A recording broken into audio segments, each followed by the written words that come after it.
बोला आदि ब्रह्मा ऋषभ देव भगवान की जय। अयोध्या शाश्वत तीर्थ क्षेत्र की जय। चारित्र चक्रवर्ती आचार्य श्री शांति सागर महाराज की जय।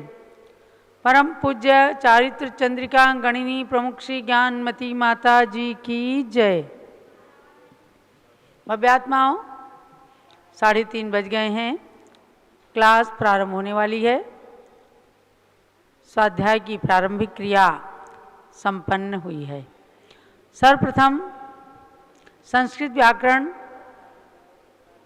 की क्लास प्रारंभ करती हूँ और उसके पश्चात आपको जानना है आज भगवान अनंतनाथ के 2 कल्याणक हैं, केवल ज्ञान और मोक्ष कल्याणक, और भगवान अरयनाथ का मोक्ष कल्याणक है।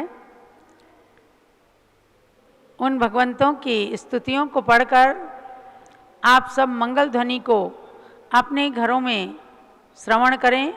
डिवाइस का वॉल्यूम फुल कर दें। घर के कोने कोने में अयोध्या से मंगल ध्वनि पहुँचे और आपके घर के पर्यावरण को शुद्ध बनाए। अर्घ्य भी चढ़ाएंगे। आप सबको इन दोनों भगवंतों की स्तुति का PDF भेजा जा चुका है। ध्यान देना है कि कल चैत्र शुक्ला एकम है। भारतीय संस्कृति का एक पुराना संवत राजा विक्रमादित्य के नाम पर जो विक्रम संवत चलता है, कल उसका नया साल चालू होने वाला है। 2080 का वर्ष आज समापन हो रहा है और कल से 2081 विक्रम संवत प्रारंभ हो जाएगा। जैन धर्म के अनुसार गौतम गणधर स्वामी जो भगवान महावीर के समोसरण के प्रमुख गणधर थे, उनका जन्मदिन आता है। उस उपलक्ष्य में प्रातः 6 बजे से 7 बजे के पारस चैनल के सीधे प्रसारण में गौतम गणधर स्वामी की पूजन कराई जाएगी। आप सब भी अष्टद्रव्य की सामग्री लेकर के जरूर तैयार रहें और गौतम गणधर स्वामी की पूजा करके विक्रम संवत के अपने नए साल का शुभारंभ करके पूरा वर्ष मंगलमय बनाइएगा। और संस्कृत व्याकरण की जिस परीक्षा की तारीख हमने 10 अप्रैल घोषित की थी, अनेक धार्मिक कार्यक्रमों के कारण उसमें बीच बीच में व्यवधान आए हैं, इसलिए अभी कोर्स आपका पूरा नहीं हुआ है। इसलिए हमने 28 अप्रैल रविवार का दिन आपकी परीक्षा के लिए रखा है और तब तक कोर्स पूरा कीजिए। अभी भगवान महावीर स्वामी की जन्म जयंती आने वाली है 21 अप्रैल को। 25 अप्रैल को पूज्य गणनी प्रमुख श्री ज्ञानमती माता जी का 69वां आरिका दीक्षा दिवस आने वाला है, बैसाख कृष्णा दूज को। इन सब कार्यक्रमों को करते हुए आपको बीच बीच में पढ़ाई भी कराई जाती है, अध्ययन कराते हैं, क्लास चलती है। तो सारी परीक्षाएं हम 25 अप्रैल के बाद लेंगे, यानी 28 अप्रैल को कातंत्र व्याकरण संस्कृत व्याकरण की परीक्षा आपके दूसरा प्रश्न पत्र आपके समक्ष प्रस्तुत होगा और उसकी परीक्षा जूम चैनल के माध्यम से सबको देनी है। अब प्रारंभ करते हैं। और कल भगवान मल्लीनाथ का गर्भ कल्याणक है। इस अवसर पर भी रत्न वृष्टि का कार्यक्रम प्रातः कार्यक्रम में रहेगा। अब चलते हैं। सरस्वती नमस्तुभ्यं वरदे कामरूपिणी विद्यारंभं करिष्यामि सिद्धिर्भवतु मे सदा। द्वादशांगमयी सरस्वती माता की कृपा प्रसाद से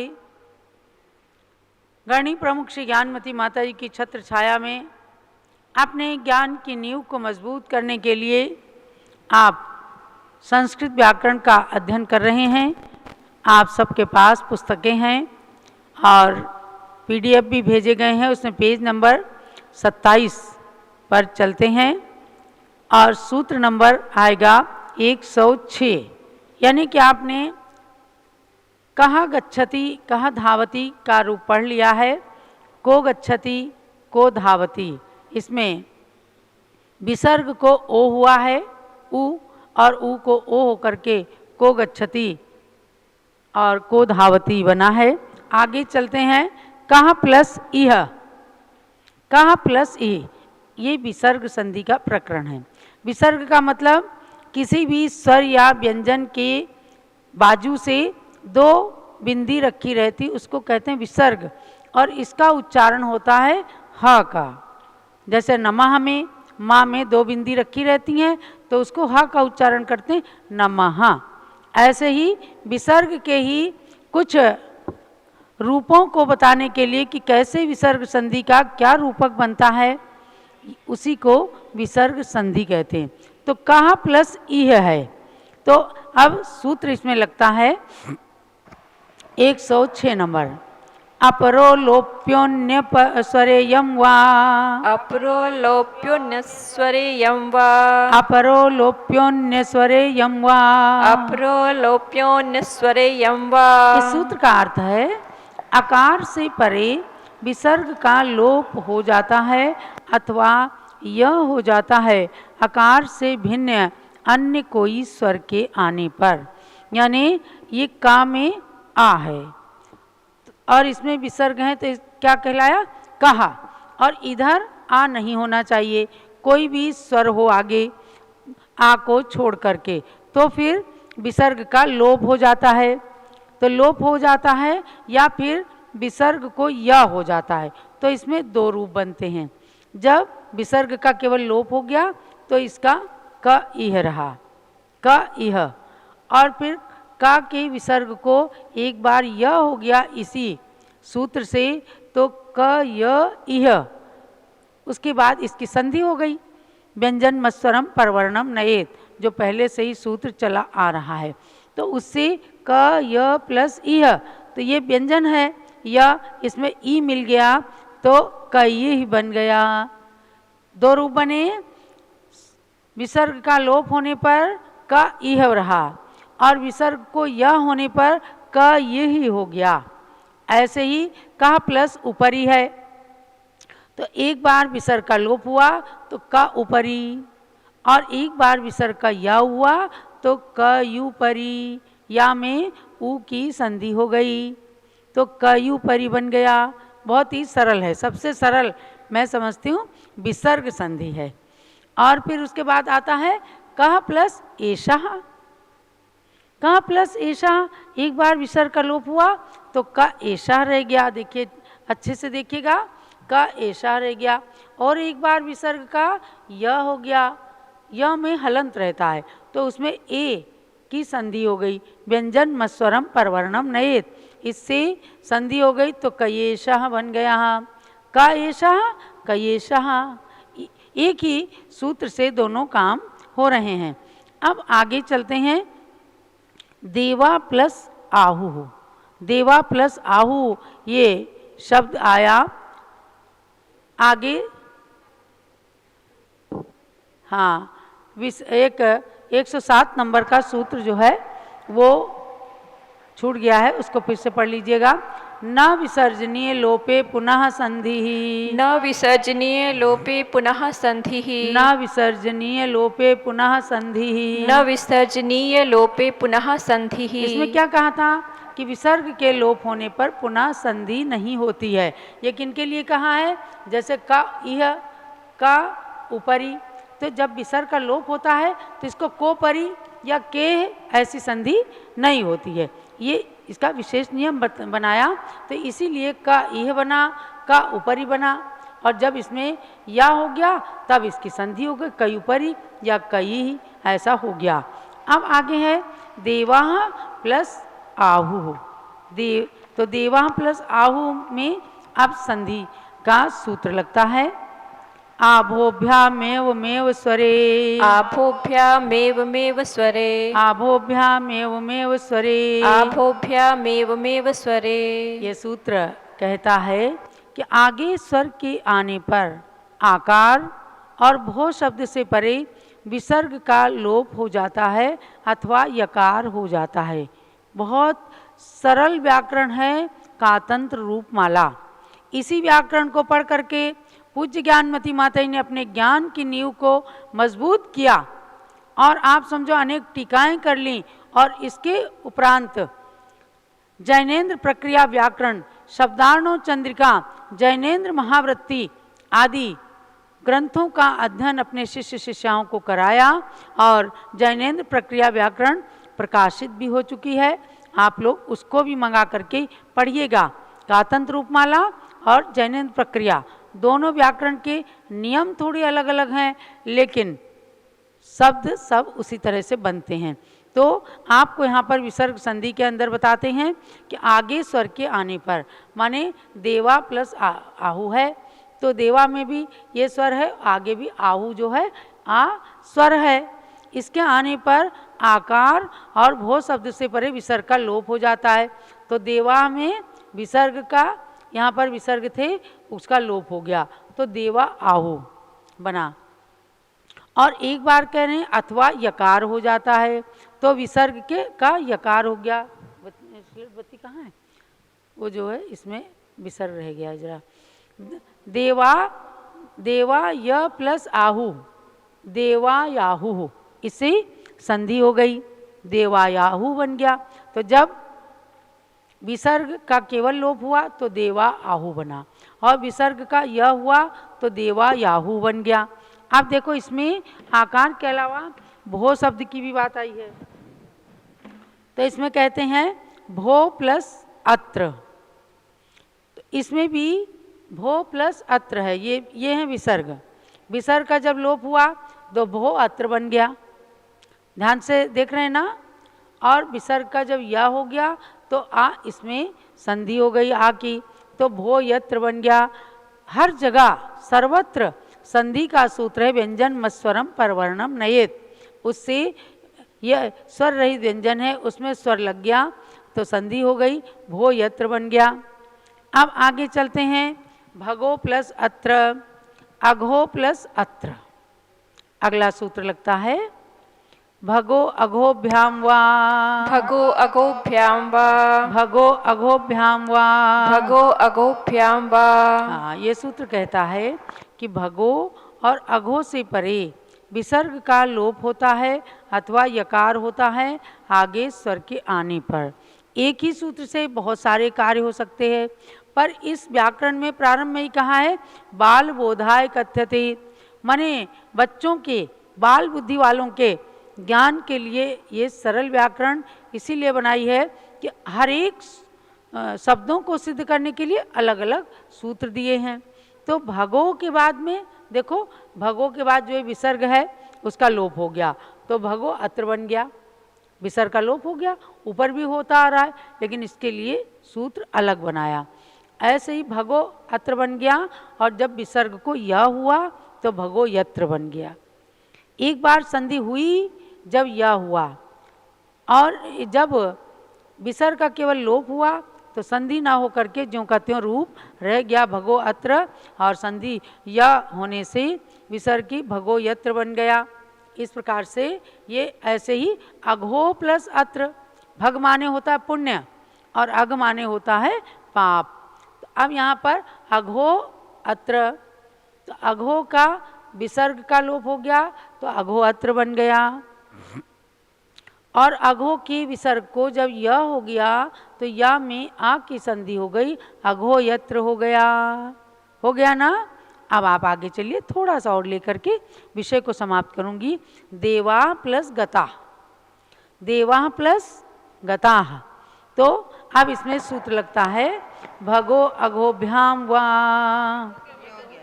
नहीं अच्छा, आगे जो है घोषवती लोपम, घोषवती लोपम, घोषवती लोपम, घोषवती लोपम। घोषवती लोपम सूत्र है 110 नंबर सूत्र, और इसमें कहते हैं कि घोषवान के आने पर, घोषवान मतलब अब आप बताओ कि अघोष जो है वर्ग के प्रथम और द्वितीय अक्षर को क ख ग और च छ इनको अघोष संज्ञा, अब तीसरे चौथे अक्षर को घोष संज्ञा है। तो भगो में गा जो है तीसरा अक्षर है, तो ये यहाँ पर कहा कि घोषवान के आने पर आकार और भो, भगो और अघो, इनसे परे विसर्ग का लोप नित्य हो जाता है, माने इसमें कोई विकल्प है ही नहीं। तो देवा का विसर्ग लोप हो गया, देवागता बन गया, नित्य ही लोप है, इसमें दो रूप नहीं बनेंगे। ऐसे ही है भो से परे भी, यासी तो भो के विसर्ग का लोप हो गया, भो यासी। और भगो ब्रज तो भगो ब्रज में भी इसका लोप होकर के भगो ब्रज बन गया और अघो अघो यज बन गया। इन दोनों में विसर्ग था, विसर्ग का लोप होकर के भगो ब्रज बना। अघो में भी विसर्ग था, विसर्ग का लोप होकर के अघो यज बन गया। इस प्रकार से इन 110 सूत्रों के माध्यम से आपने कुछ विसर्ग संधि के नियम पढ़े। तो यहाँ पर इस सूत्र का जो अलग निर्माण किया गया है तो कहा गया यकार की निवृत्ति के लिए सूत्र में लोप शब्द का ग्रहण विकल्प से यकार की निवृत्ति के लिए किया गया है। तो यहाँ तक हमने आपको कराया है। अब केवल आपके 14 सूत्र बचे हैं तो वो अगली क्लास में लिए जाएंगे। चलते हैं हम आगे की ओर। हमने बताया आज भगवान अनंतनाथ की जन्मभूमि के टोंक से आपने प्रातःकाल भगवान अनंतनाथ का अभिषेक देखा, क्योंकि उनका केवल ज्ञान और मोक्ष कल्याणक था। और अयोध्या में भगवान का जन्म हुआ अनंतनाथ भगवान का। उस टोंक मंदिर पर पूज्य गण्य ज्ञानमती माता संघ के साथ गईं और वहाँ पर निर्वाण लाडू भी चढ़ाया गया। केवल ज्ञान के प्रतीक में दीप जलाकर भगवान के चरणों में अर्घ्य चढ़ाया गया।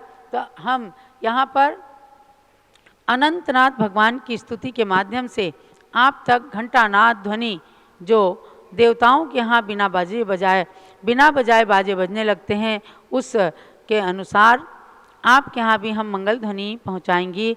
जब लो अनंतनाथ भगवान की जय। हे नाथ अनंत गुणा कर तुम साकेत पुरी में जन्म लिया। जय श्यामा माँ सिंहसेन पिता ने कीर्ति ध्वजा को लहराया। वधि ज्येष्ठ द्वादशी जन्मे थे, इस ही तिथि में दीक्षा लेकर तप तपते वन वन घूमे थे। चैत्री मावस में ज्ञानोत्सव, इस ही तिथि में प्रभु सिद्ध हुए। 200 कर देह कनक कांति, प्रभु 30 लाख वत्सर तिथि है। से ही लांछन युद्ध अंतक हर, हे देव अनंत तुम्हें प्रणमु। ये सब व्यवहारी स्तुति भगवन निश्चय से गुण गण को ही नमो। यद्यपि ये कर्म अनादि से मेरे संग बंधिते आए हैं, फिर भी अणुमात्र नहीं मुझ में परिवर्तन करने पाए। मैं सब प्रदेश में ज्ञानमयी, जड़ कर्मों से क्या नाता है।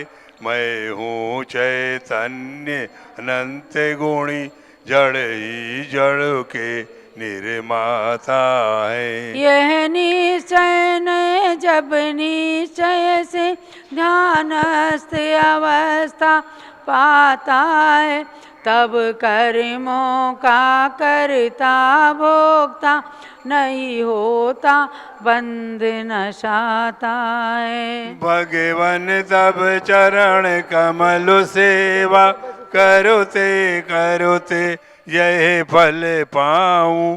अनुपम अनंत गुण के सागर, कैवल्य ज्ञान मति को पाए।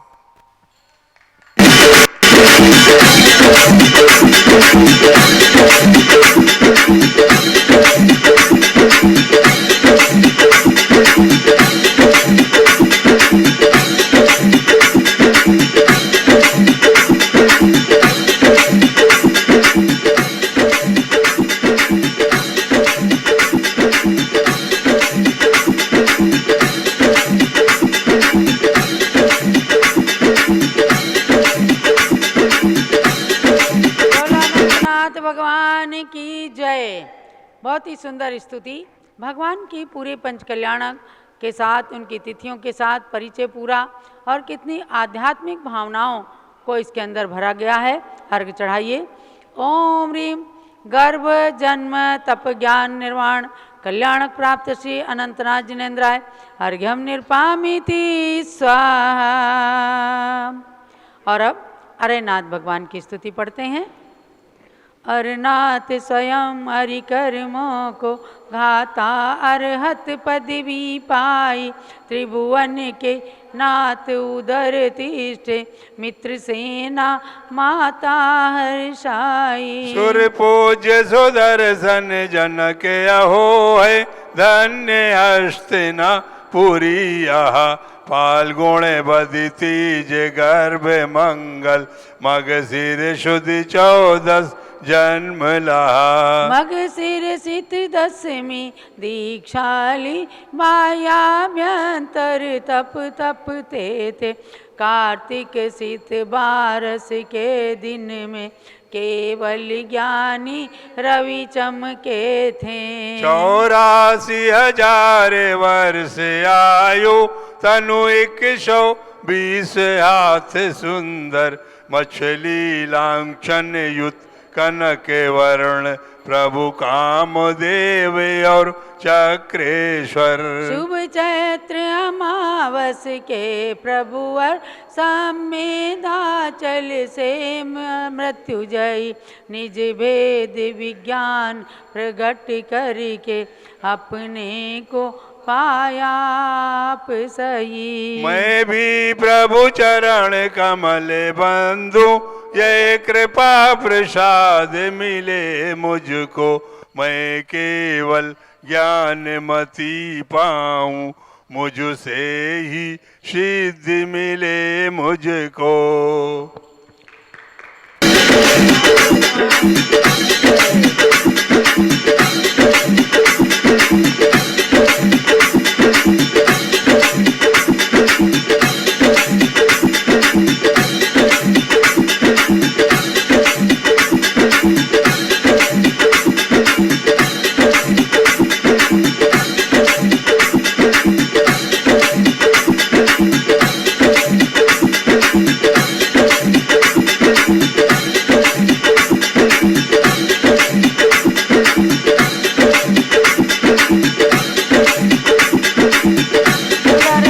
भगवान की जय। हस्तिनापुर में जिन्होंने 4 कल्याणक प्राप्त किए और तीर्थंकर चक्रवर्ती कामदेव की पदवी से समन्वित उन भगवान की 31 फुट उत्तुंग प्रतिमा जम्बूद्वीप तीर्थ परिसर में विश्व शांति त्रिमूर्ति मंदिर के अंदर विराजमान है। ऐसे भगवान के आज मोक्ष कल्याण के अवसर पर अर्घ चढ़ाइए। ओम ह्रीम गर्भ जन्म तप ज्ञान मोक्ष कल्याणक प्राप्त श्री अरनाथ जिनेन्द्राय नमः अर्घ्यम निरपामिति स्वाहा। जब बोलो अरेनाथ भगवान की जय। बंधु, हम शाश्वत तीर्थ अयोध्या में हैं क्योंकि पूज्य गणी ज्ञानमती माता की मंगल आशीर्वाद और प्रेरणा से इस तीर्थ का द्रुत गति से विकास चल रहा है और यहाँ पर रत्नों की 30-24 प्रतिमाओं के माध्यम से आप सब ने कोई न कोई प्रतिमा विराजमान करके असीम पुण्य का संचय किया है। आज अनंतनाथ भगवान और अरेनाथ भगवान को भी उन 30-24 के मध्य विराजमान जो हैं उनके चरणों में बारंबार नमन करते हुए और अब हम गुरु त्रय की पूजन के लिए चलते हैं। आचार्य शांति सागर महाराज जिनका आचार्य पदारोहण शताब्दी वर्ष चल रहा है, आचार्य वीर सागर महाराज नेमी सागर महाराज जिनका मुनि दीक्षा शताब्दी वर्ष चल रहा है, ऐसे तीनों गुरुओं के श्री चरणों में नमन करते हुए पूजन को प्रारंभ करते हैं। सदी भी समी के श्री प्रथमाचार्य शांति सागर को नमन। प्रथम शिष्य श्री वीर सिंधुवर द्वितीय नेमी सागर को नमन।